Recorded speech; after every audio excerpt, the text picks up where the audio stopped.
We're going to have an intergenerational conversation about womanhood and about sisterhood, which I felt is really important because it's not often that we get to have conversations from different perspectives, different stages of life. Joining me is Dr. Cynthia James, international speaker, author, and philanthropist.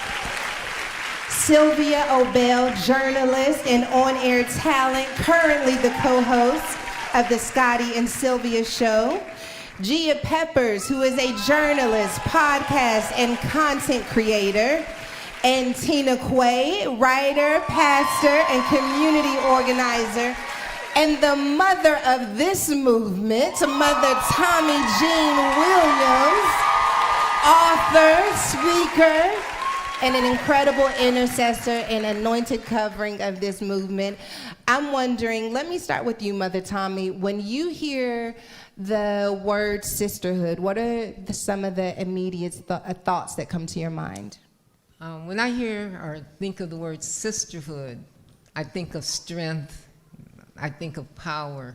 You know, I think of you all, and it's just such a great company of women, but I think of strength, and I think of power. Dr. James, I am wondering, what role has sisterhood played in your life? It has done several things. Thank you for allowing me to be here. One is that it's caused me to confront things in myself I don't always want to confront. I tend to spend time with very strong women, so they don't have a problem saying, "Stop it, Cynthia." And I'm like, who do you think you know? But it causes me to examine areas that I'd rather, perhaps insecurities or other things I'd rather keep covered. And so it brings me to that place of knowing that I either remain untied or united. And I was on the plane coming here and I thought about those two words, and the difference between untied, just hanging by yourself, and united is just the placement of the I. Wow. So when I think too much about I land on the untied side.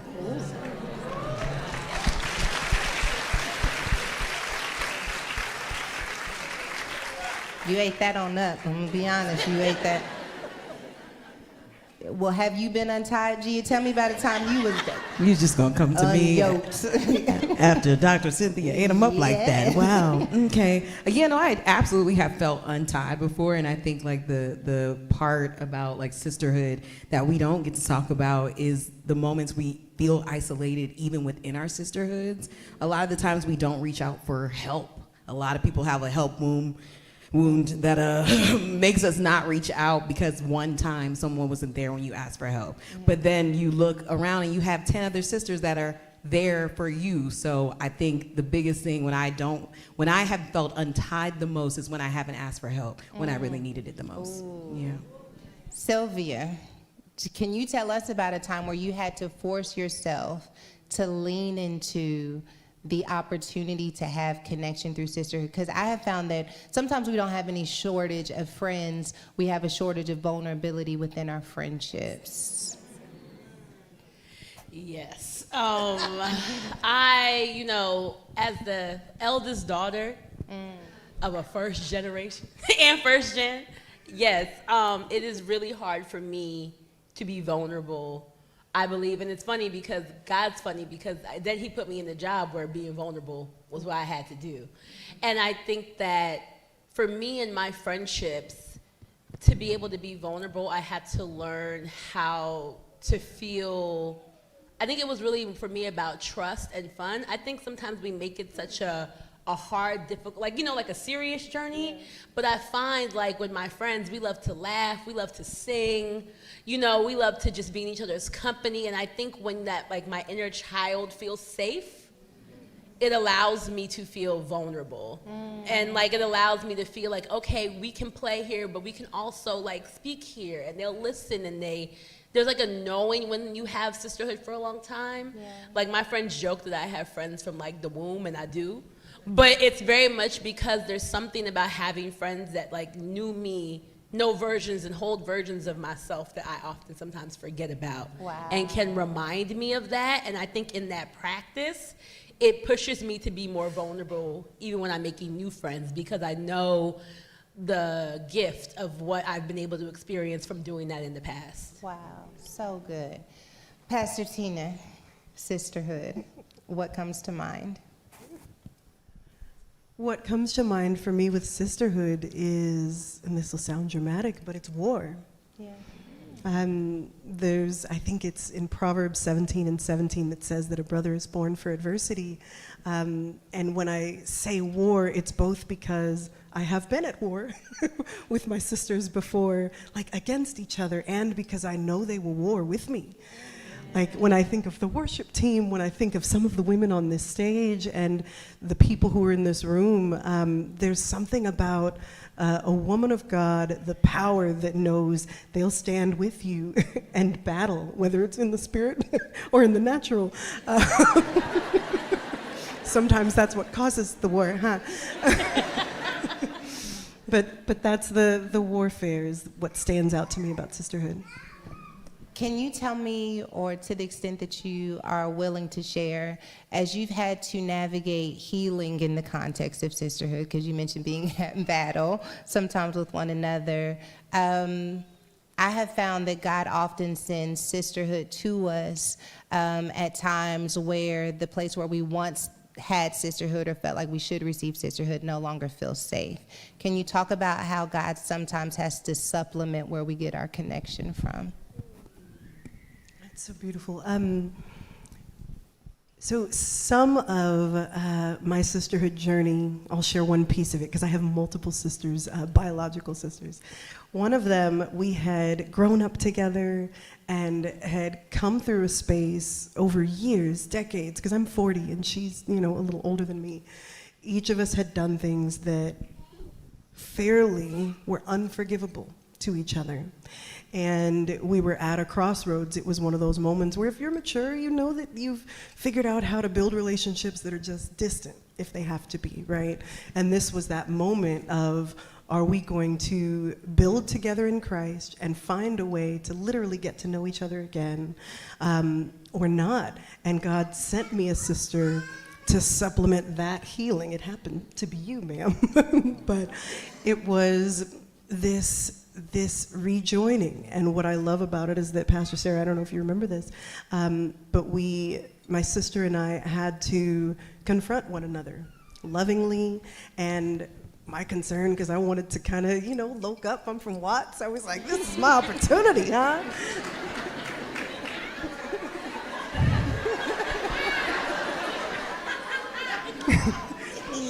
And your pastor was like, be who God made you to be. Like, it's enough. And that was so, I think made me feel very vulnerable because I know I'm not enough. But he worked through me, and we are literally building our relationship again, and it's beautiful and stunning. And so that's an example of it. Amazing.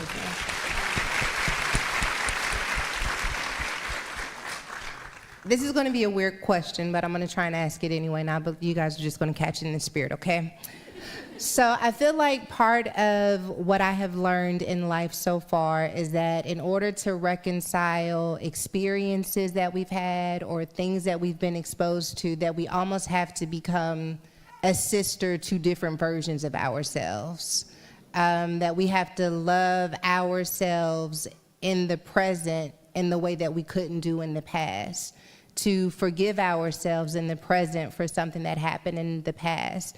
I want to talk a little bit about the journey of womanhood, and I would like to ask you, Dr. Cynthia or Mother Tommye, can you guys tell us what it's like to reconcile different areas of your life where maybe you wish you would have done things differently, you can't redo them? How do you come to a place of trust and peace with those things that feel unwritten?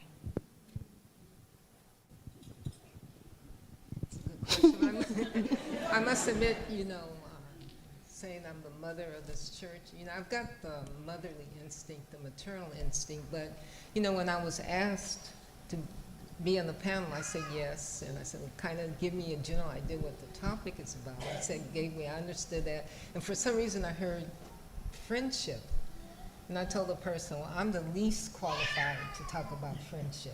That's the way I felt. I'm an encourager, and I'm one to always encourage others.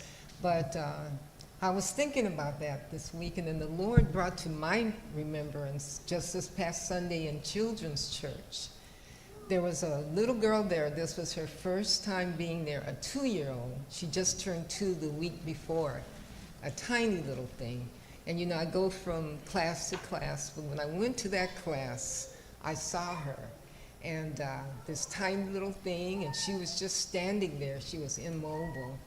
And the other kids were running around her, happy and everything. And I picked her up, I swooped her in my arms, I took her to the table, and we sat there playing with the toys. And after about a minute or so, you know, she and her 2-year-old talked. She started talking, so we had a good conversation.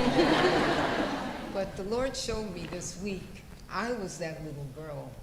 You know, I have felt, because of childhood wounds, I had felt that I didn't have that much value. I mean, just long story short, when we were kids, our family, we moved into a new neighborhood, and our family was the only family of my race on the block. And I remember being spit in my face, because I was different. And then I just, that was the entry point of pain.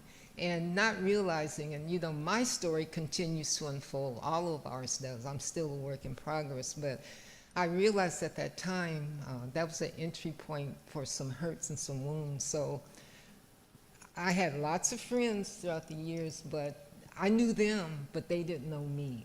I put up this protective wall around my heart, because I felt like, wow, you know, maybe I'm not likable. I just didn't have that confidence. But God showed me through this little girl, when she started opening up like that and talking, he showed me it's because of God's love and the realization of God's love that now I can start opening up. But it's still a journey. But I'm not sure if I answered that question, but that's what the Lord put in my heart to share this week.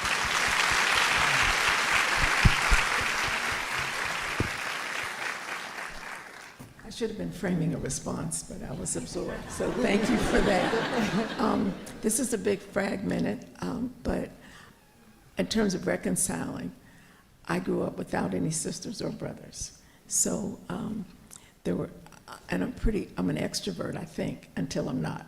Amen. And when I'm not, it's right then shut down. But I think there were seasons when I didn't speak up for myself, when others were intimidated.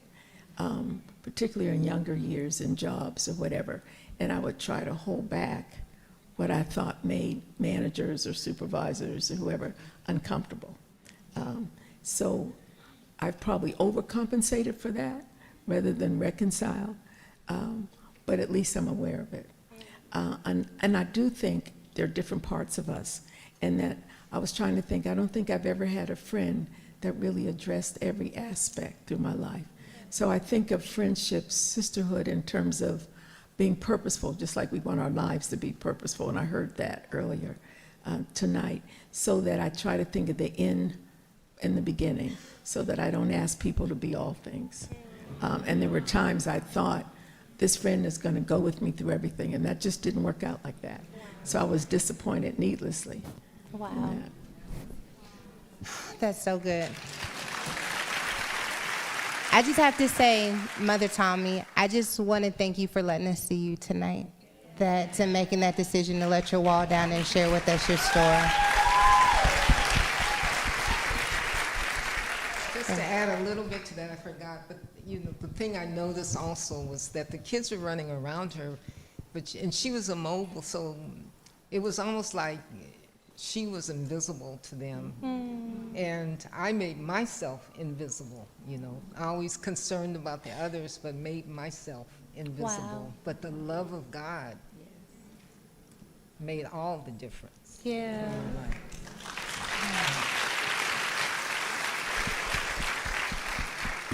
Gia, can you maybe share with us a time where God showed his love for you through friendship or sisterhood, and how did you know it was God? Okay, because she be asking the questions, right? You know, I probably have like storybooks on storybooks about the love of God through sisterhood, because I have so many different types of sisters throughout my life. I've got my actual little sister right there. Shout out to Dr. Gretchen Peppers in the building. But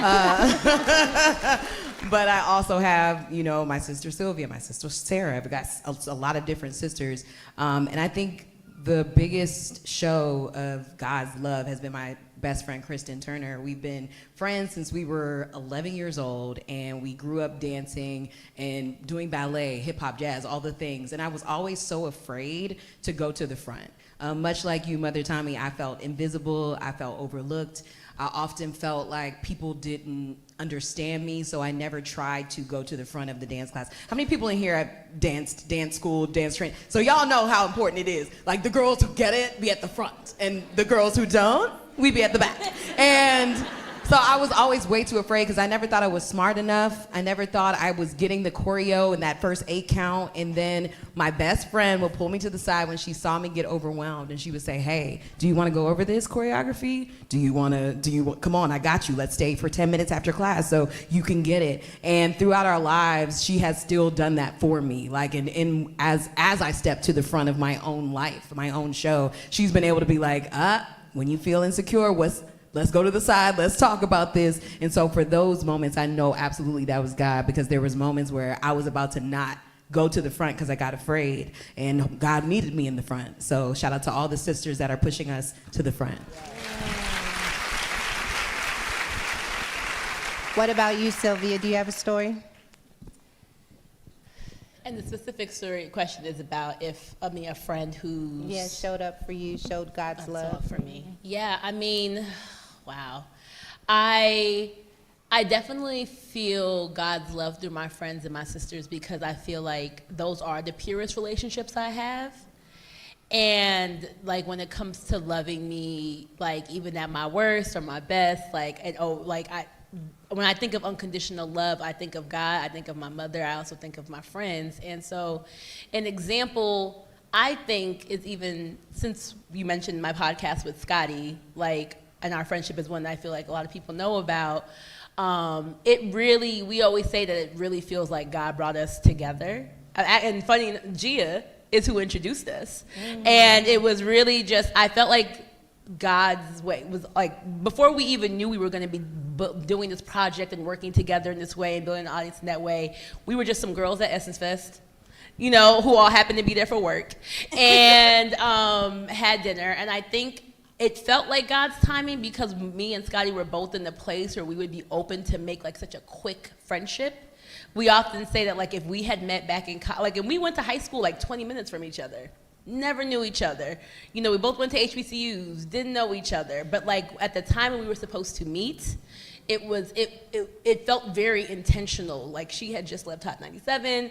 I was at Essence, and I was at BuzzFeed, and I was just kind of not really sure what was next. And and we were just kind of in need of somebody who would understand. I think when it comes to friendships in your industry, it's often helpful. You have your friends who are doing other things, but for those of us who are in it, it's really helpful to have people who kind of understand the struggle, understand the pressure, all of that. And so I really feel at that point in my life, as a journalist, I was used to telling other people's stories, and it was time for me to start being able to tell my own story and tell the importance of my own story. And I think if you know Scotty Beam, she is one of the most vulnerable people when it comes to telling her story to her audience that I have ever met. And that girl just will bleed it. She will just put it all on the table. And so working with her, or even just watching her, showed me the power of telling your story and how it will save, how many people it can save. And I think even when we started telling our own stories, I used to hate it. But then we would get messages and emails and all of these things, and I would see okay, it's so important. It actually does make a huge difference. And to me, that is one of the first examples of me feeling like I was doing God's work through my work, was when it stopped being about who's the biggest story you can get, and how what you've been through and what you guys have been through can help other women who are going through those things. And so I don't know if that specifically answers the question, but I feel it's how it was one of the times where in a friendship I saw how our friendship was doing like a work that was bigger than us. And it felt like a friendship that would not have happened if it was not for God. Like, it was just so random that we all were there a day early. And I just hit Gia and I was like, hey, what are you doing? She's like, we're having dinner with a friend. Come join us. And it was just like, and then we just hit it off. And like, Gia will tell me, she's like, you guys are not people who just normally do it like that. Yeah, y'all are thugs. Okay. But they Not too found love much. in a hopeless place. Yes, we did. And so, yes, and yes, so that's, I think, for me, was a very much example of how God can use friendship, not just for each other, but then like 4 years later, we get the opportunity to do it up, and it just, blesses so many people. So yeah. Beautiful. I'm wondering, do we have any strong friends in the building? Like, you're the strong, can you raise your hand now? Okay, strong, one up here. What's wrong with y'all? Why y'all act like that? Dr. James, what can we do about these strong friends who are strong for everyone else, but then, don't know how to be? Oh, you seem like you got a strong friend energy on you a little bit. Has it? You didn't raise your hand when I did the roll call, so I'm assuming you're not a strong friend. Off and on. Off and on. Depends on what my agenda is for the season. I'm wondering, some of us have a hard time having intimate relationships because we're always being the strong friend. And so since you know how to turn yours on and off. Now that I understand what you're really asking me, Okay. I've overdone the strong friend thing. Right. Yeah. And it's hard. I'm learning to say no. I tell everyone else, say no, but I'm still learning to do that. I kind of misunderstood what you were saying. Why do you think we fall into the trap of being the strong friend? Besides the fact that we're nurtured into it and we're socialized into it, and Yeah. there are stereotypes, and I think, if you don't mind me speaking generationally, Go for it. and I don't know if this is your experience, I fall so short, I probably shouldn't be sitting here, but the older I am, I'm 75 at this point, the more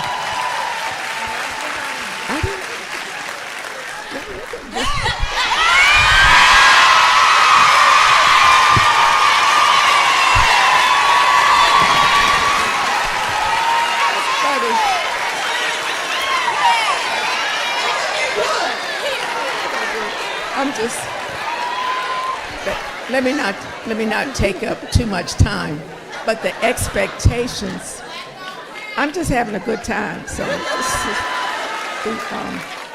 the expectations as I age are either one extreme or the other. There are people that come up and they go, Dr. James, how you feel? I can hear. I'm not bereft of my mind, so it's either that or an expectation that your time is my time, and that bothers me. Or if people say, I want to pick your brain, that sends me up. How dare you presume to pick my brain? Yeah. How dare you? It took hurt, it took experiences, it took time, it took study, and you think you can just come and skim off the top? That hurts me. That's hard. Now that has nothing to do with the question. Nothing to do with the question. Don't worry about the That's questions. because I forgot about I don't remember the question. What is the Lord laid on your heart to say tonight? Just share it with us. You just came flow. ready. You're here to have a good time. Release what God gave you. Well, I think one thing is to break the status quo. Not to do what people expect you to do, but to push to break it and to do what we can to life is short. The runway is short for me. So I must do those things. Can we talk about just jealousy in sisterhood and womanhood and how that can be one of the challenges to us?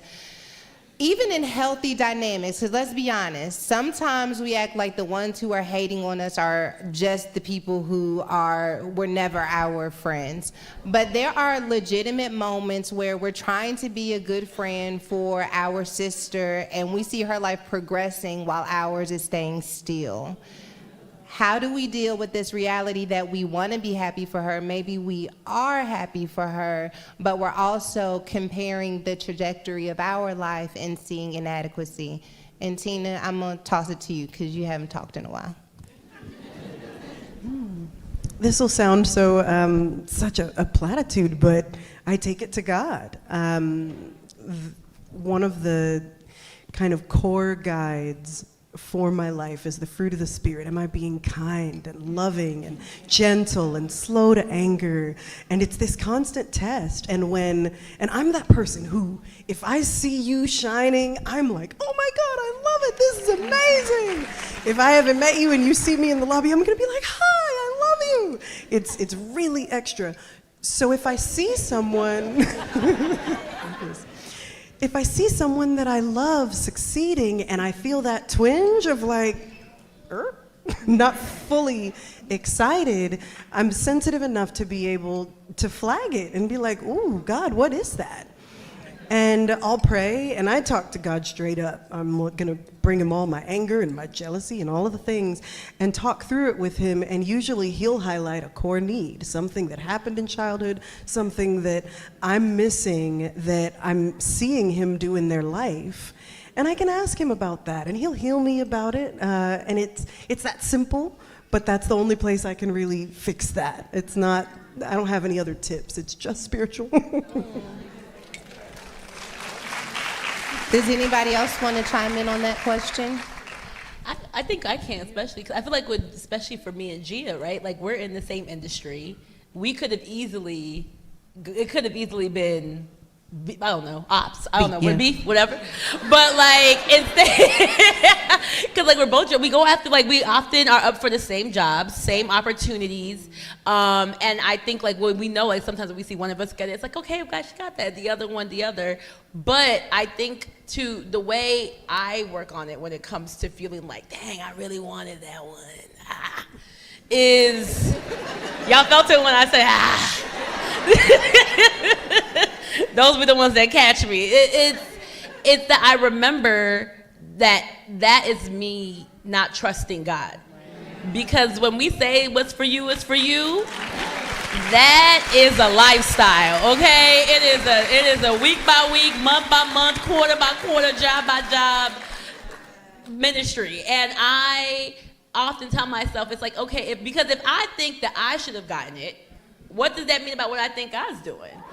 You know what I mean? It's like, does he not know better than me? Who should have gotten what? Especially when it's somebody I know who's another child of God. You know what I mean? I think a lot of times, especially being an older sister, it's like you realize that you have, like, God has multiple children that he's trying to bless. And if you're jealous every time he's trying to feed his other kids, what does that mean? You know, what would your mom do if you was doing that to your siblings, you know? And so I think I really always try to remember that you're right, it is this. It's not something I would ever like take to, you know what I mean? It's more about me being like, oh, that's me not trusting you. That one was hers and this one is mine. And I'm just using this as an example because we're both on this couch. But we're friends with multiple people who are up for the same things often. And I also think that it's when you don't let it get in the way, it gives you so much more opportunities to do things together. Like, I think about all the time, if we even like I said, we met through Scotty. Like, if the three of us were, like, the amount of jobs we've been able to do together, or because people have seen our friendship, or because we're able to put each other on, if it was competition, we wouldn't want to do that for each other. Yeah. You know what I mean? So when you are generous, when you are happy for people, like, blessings flow from that too. Yeah. Mom, one of the things I admire about you is that whenever I see you, I usually always see Aunt Yvette, your sister, with you. And so I am wondering, how has your definition of sisterhood changed throughout the years? Wow. My definite, how it has changed. I think it has changed. I think it has changed because I realized that, first of all, my sister Yvette, I couldn't ask for a better sister.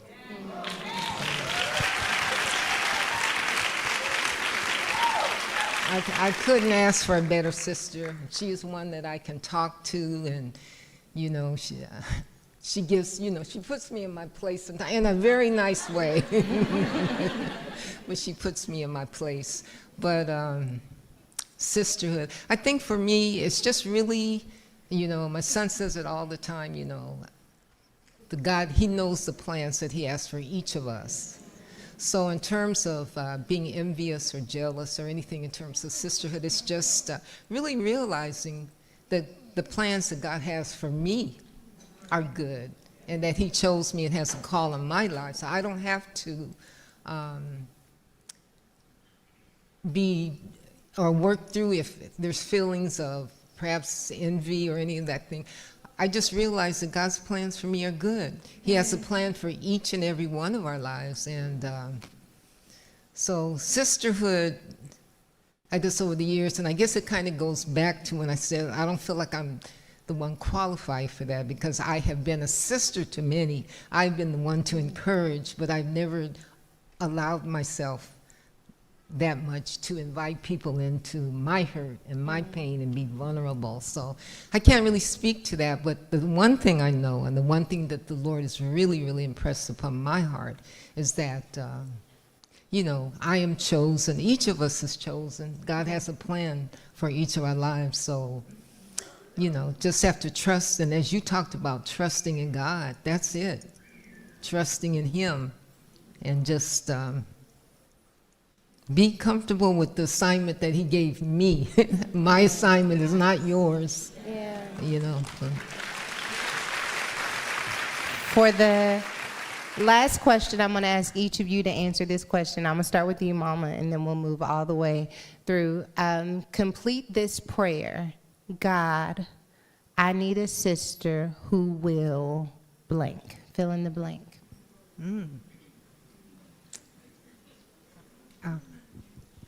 I need an iron sharpening iron sister.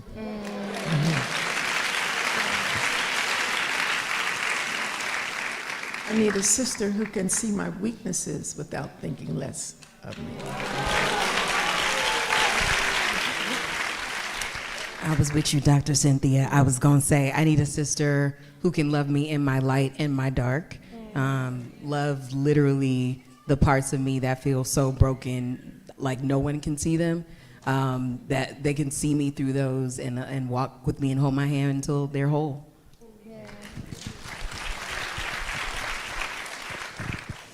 Man, I need a sister who will remind me to be brave when I let fear take over.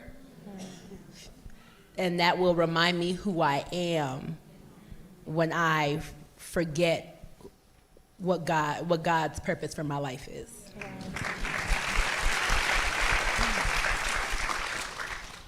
God, I need a sister who loves my being, not my doing. Can you help me thank these incredible panelists for stopping by Hey You? Come on, we can do better than that. Thank you so much, Pastor Tina, Sylvia, Gia, Dr. Cynthia James, and Mother Tommye. Thank you guys so much for being a part of this panel. Love you. Thank you. Yes, ma'am. Thank you.